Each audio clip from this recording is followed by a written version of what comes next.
My name is Daniel Reeves, and I was 32 years old when I learned that silence doesn't protect you from the truth, it just gives it more time to fester. The voicemails started arriving at 11:47 p.m. on a Tuesday. I know the exact time because my phone was on my nightstand, face up, and the first notification lit up the dark room like a warning flare. I'd just finished a late shift at the hospital, and my body was heavy with that bone-deep exhaustion that comes from 12 hours of standing over operating tables. I almost ignored it. Almost. Then the second one came. Then the third. By the time I sat up in bed, my phone was vibrating in a frantic rhythm against the wooden surface, each buzz a little more insistent than the last. I counted them as they appeared on my screen. Not calls, not texts, but voicemails, one after another, piling up like snow in a blizzard. The voicemail icon in the corner of my screen kept climbing, 12, 18, 24. My thumb hovered over the screen. I knew that area code. 417, Southwest Missouri. The part of the country I'd spent 7 years trying to erase from my memory. I pressed play on the first one. Daniel, it's your mother. I know you said never to call, but something's happened. Please, just. The message cut off. She'd always talked too fast when she was upset, even back when we still spoke. I could hear the tremor in her voice, that thin quality it got when she was trying to hold herself together. It used to make my chest ache. Now it just made my stomach tighten. I moved to the next message. Then the next. Every single one was from a different person. Hey Danny, it's your Aunt Carol. I wouldn't be calling if it wasn't important. You need to come home. There are things you don't know about what happened with your dad. Daniel, this is Pastor Mike. I realize you haven't been to the church in years, but your mother is asking for you. There's been an incident involving some old records from the hospital where your father worked. The police are involved now. Dan, it's Tommy. Your cousin. Look, man, I know we haven't talked since you left, but I found something in the basement. Something that changes everything. About Uncle Richard. About why he really died. I stopped breathing. 7 years. 7 years since I'd walked out of that house in Springfield and told myself I was never coming back. 7 years since my father's funeral, since I'd stood in that cemetery with a fistful of dirt and a heart full of questions that no one would answer. 7 years since I'd realized that the family I thought I knew had been built on a foundation of carefully constructed lies. The voicemails kept coming. 31, 36. 43. My mother's voice was in most of them, getting more desperate with each attempt. She wasn't calling to apologize. She'd never apologized for what happened, for the secrets, for the cover-ups, for the way they'd all looked at me like I was the one who'd done something wrong when I started asking questions about the night my father died. But now, she was calling with a different kind of urgency. Not to fix our relationship. Not to explain. To warn me. I played the last voicemail. It was from my mother again, and this time her voice was barely above a whisper. Daniel, I know you hate me. I know you think we kept things from you because we didn't trust you. But that's not why. We were trying to protect you. And now I don't know if that was ever the right thing to do. They found the files, baby. The ones from the hospital. The ones your father hid before he died. And if you don't come back here and tell them the truth, they're going to. The message ended. Not because she'd stopped talking, but because someone had cut her off. I heard a muffled shout in the background, a man's voice I didn't recognize, and then nothing but dead air. I sat in the dark, my phone still warm in my hand, and tried to remember how to breathe. What files? What truth? What had my mother been about to say before she was interrupted? The questions piled up in my head, each one heavier than the last, and I realized that the silence I'd wrapped around myself for 7 years had been nothing but a thin blanket over a wound that had never stopped bleeding. I looked at the clock. 12:08 a.m. 3 weeks since I'd last spoken to anyone from my old life. 3 weeks since I'd convinced myself that I was finally free. I scrolled back through the voicemails, my thumbs shaking. 43 messages in one night. 43 people who had all decided to break their silence at exactly the same time. That wasn't coincidence. That was orchestration. And somewhere in the middle of all those desperate voices, I heard something that made my blood run cold. A name I hadn't heard in years. A name that didn't belong in any of this. My father's name. Not Richard. Not Dad. The name he'd been given at birth. The name he'd changed when he was 23 years old, 5 years before I was born. The name that didn't appear on any official document in the state of Missouri. The name that, according to my mother, had never existed. Daniel, my cousin Tommy had said in his message, his voice cracking with something that sounded like fear. I found Uncle Richard's real birth certificate. He wasn't who we thought he was. None of us were. And if you don't come back here and see for yourself, they're going to pin it all on you. My phone buzzed one final time. A text message from an unknown number. They're coming for you, Danny. They know you have the key. The key. I didn't know what that meant. I didn't know who they were. But as I stared at that message, I realized that running away from my family had never really been an option. Because the secrets weren't just buried in Springfield. They were buried inside me. And I was about to find out exactly what I'd been carrying all these years. I didn't sleep that night. Instead, I sat on the floor of my apartment with my back against the couch, my phone clutched in both hands like it might explode if I let go. The voicemail sat there in my inbox, 43 little red notifications that I'd listened to twice through, then a third time just to make sure I hadn't imagined any of it. The key. What key? I scrolled through my memory, searching for anything my father had ever given me. A birthday gift. A hand-me-down. Something he'd pressed into my palm with that quiet, serious look he got when he was about to say something important. But there was nothing. The last conversation I'd had with him was over the phone, 3 days before he died. He'd called to tell me he was proud of me for getting into medical school. That was it. No cryptic warnings. No mysterious objects. Just my father's tired voice telling me he loved me, and then the click of the line going dead. The official report said he'd died of a heart attack in his study at 58 years old. My mother found him slumped over his desk, a pen still in his hand, a half-finished letter in front of him. They'd never told me what the letter said. They'd never told me a lot of things. At 6:47 a.m., I made a decision. I called my mother. She answered on the first ring, which told me she'd been awake all night, too. Her voice was thin and raw when she said my name. Daniel. Mom. I hadn't called her that in 7 years.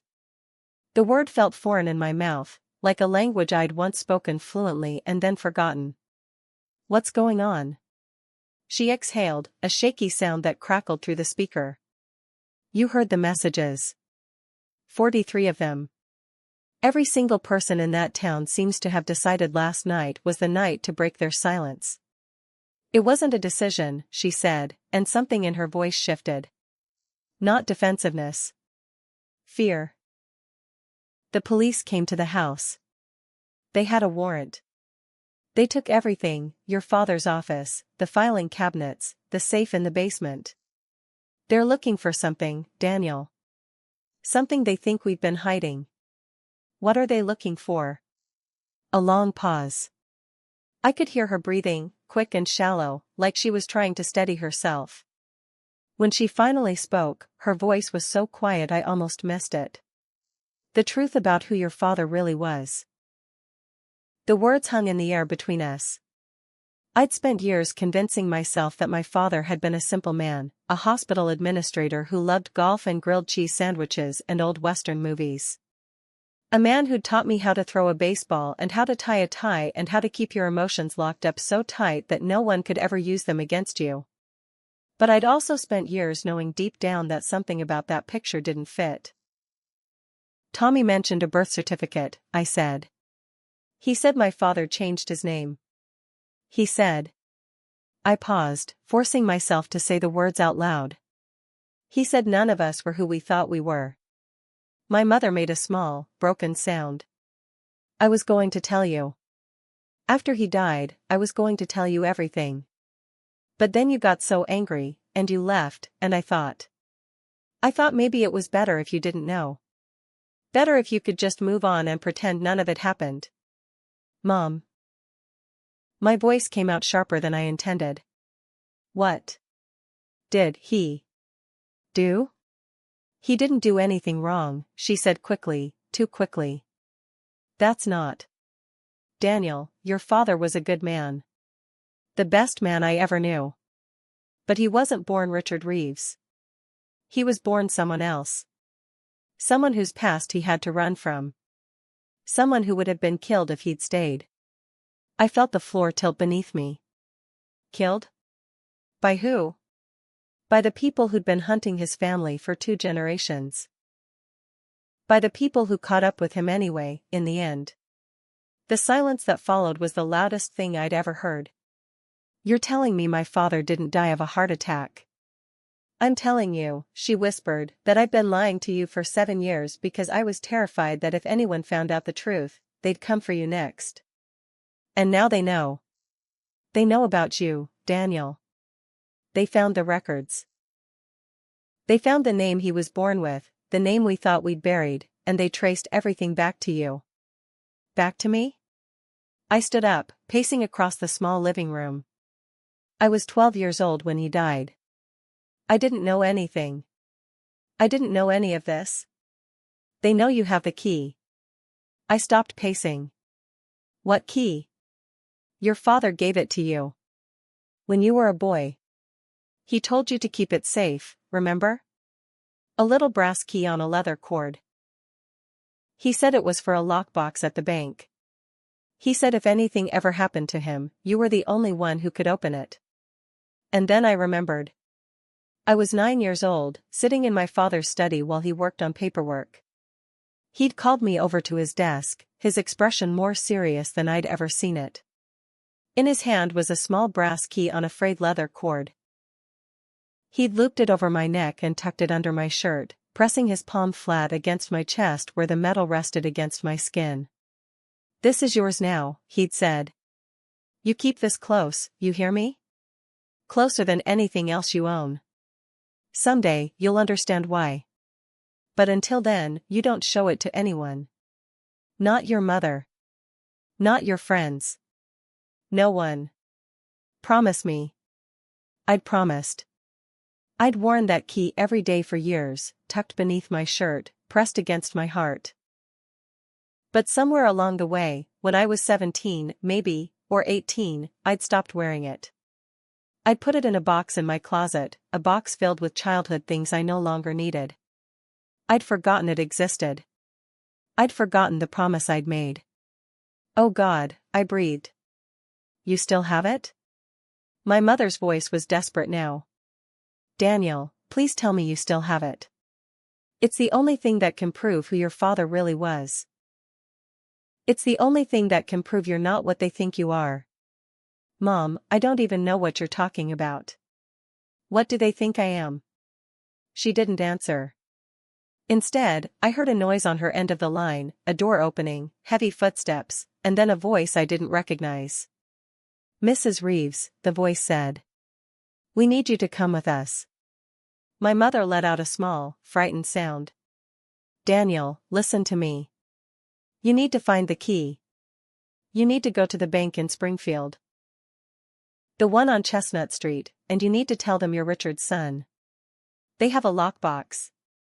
It's been waiting for you since he died. Everything you need is inside. Mom. Don't come to the house. Don't come to the house, do you understand? They're watching. Just go to the bank. Find out the truth. And then? The line went dead. I stood there in my apartment, my phone still pressed to my ear, listening to the hollow buzz of a disconnected call. Somewhere in Missouri, my mother was being led away by people I didn't know. Somewhere in Springfield, a lockbox had been waiting for 7 years for me to open it. And somewhere in the distance, I could hear the clock ticking on something I didn't yet understand. The key. The key my father had given me when I was 9 years old.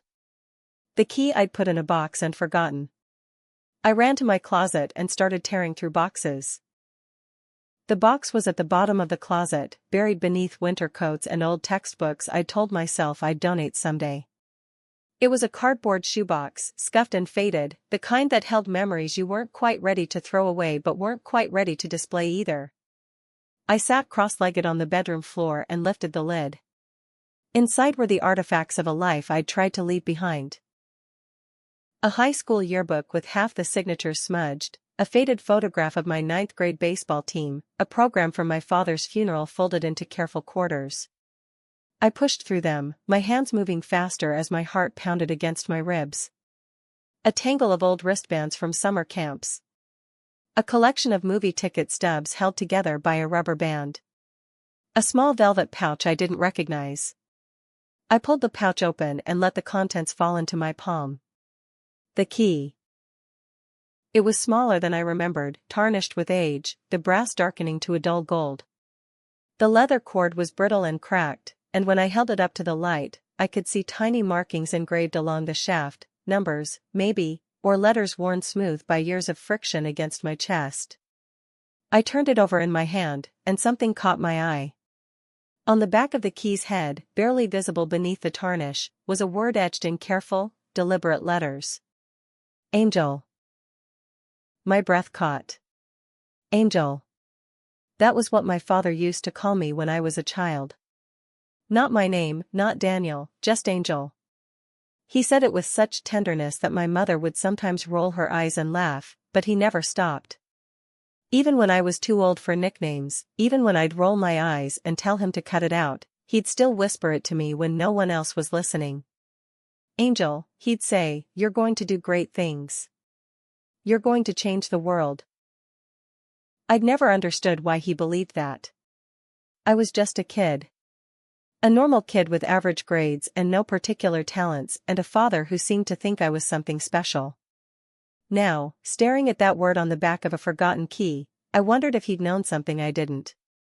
If he'd been preparing me for something I couldn't yet see. I closed my fist around the key and grabbed my jacket. The drive from Kansas City to Springfield usually took about 3 hours. I made it in 2.5, pushing the speed limit and ignoring the voice in my head that kept telling me to slow down, to think, to call someone before I did something reckless. But there was no one to call. My mother's phone went straight to voicemail. Tommy's number was disconnected. Aunt Carol's line just rang and rang until a generic recording told me to try again later. Every single person who'd left me a voicemail had disappeared into the same silence they'd broken just hours before.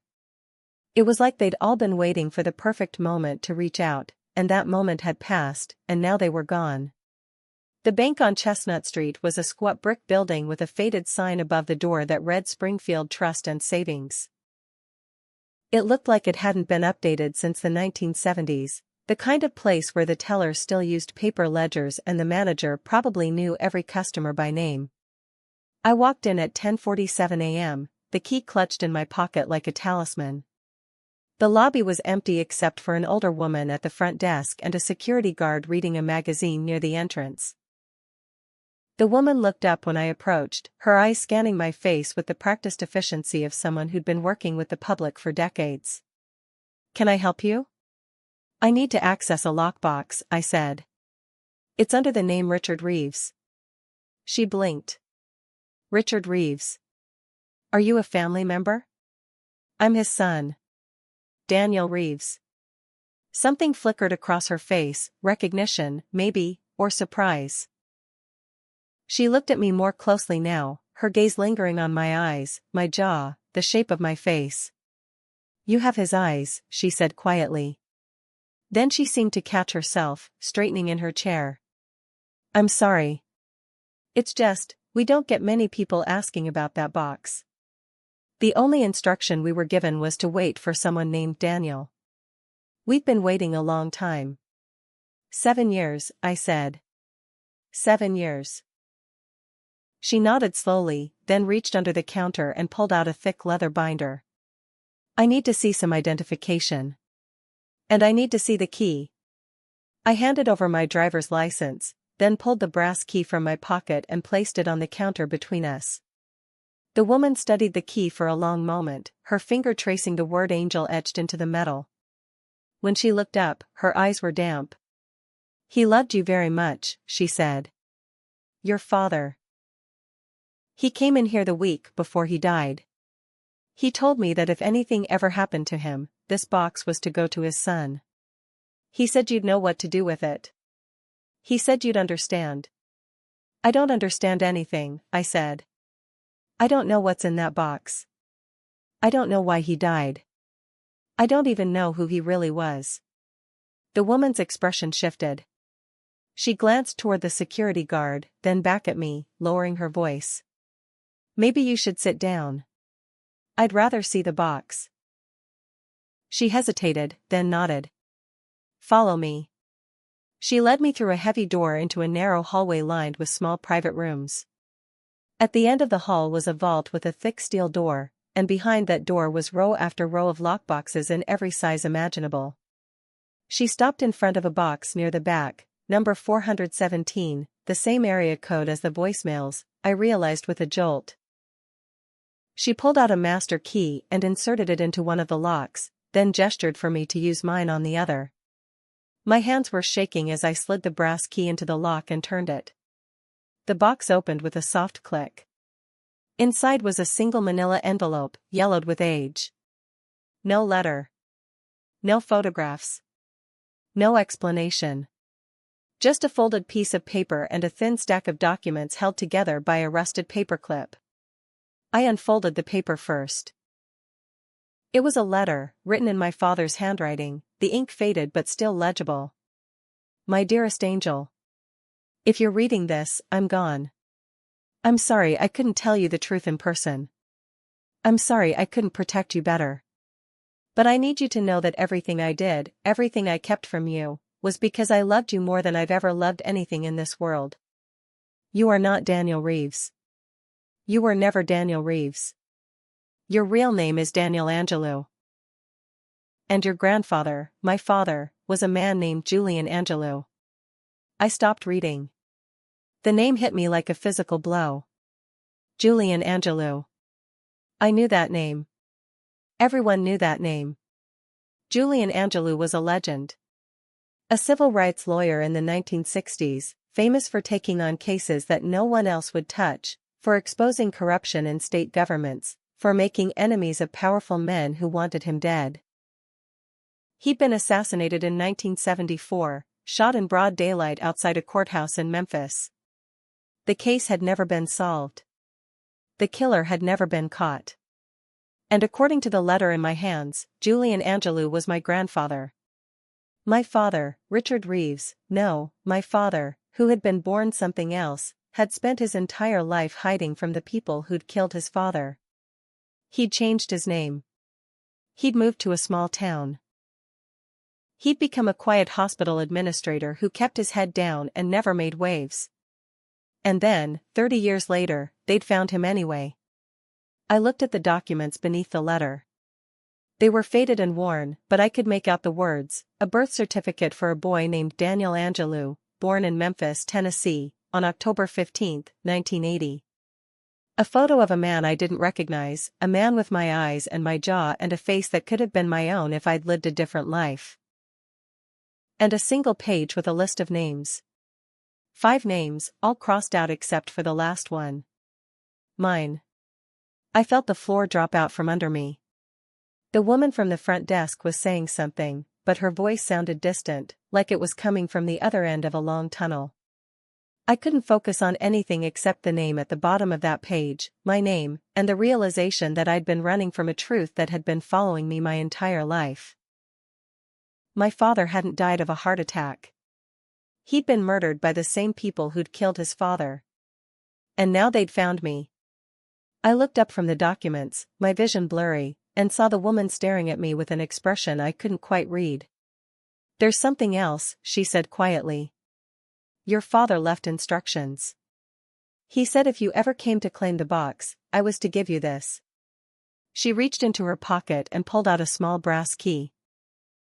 A key identical to the one I was holding. He said there was another box. That you'd know where to find it. I stared at the key, then back at the documents in my hands. Another box.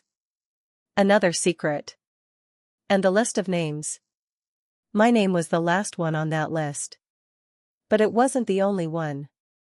I looked at the list again, my eyes tracing the crossed-out names above mine. The first one was my father's. The second was his father's. The third was a name I didn't recognize, and the fourth was someone I'd known my whole life. The fourth name was my mother's. And above my name, at the very top of the list, was a date, 1974. The year Julian Angelou was killed. Below my name was a single line, pending. Pending what? The woman took a step back, her face pale. I don't know what that means, she said, as if she'd heard my thought. He never told me. He just said to give you the key and tell you to be careful. Careful of what? But I already knew. I felt it in my bones as I turned toward the door, the second key burning a hole in my pocket. Careful of the people who'd been hunting my family for 3 generations. Careful of the truth I'd just uncovered. And careful of the name that was written at the top of that list, the name I'd never heard before but somehow recognized on a level I couldn't explain. The name of the man who'd killed my grandfather. The name that was still out there, alive and waiting. The name that was written on the document in my hand in my father's careful, deliberate handwriting.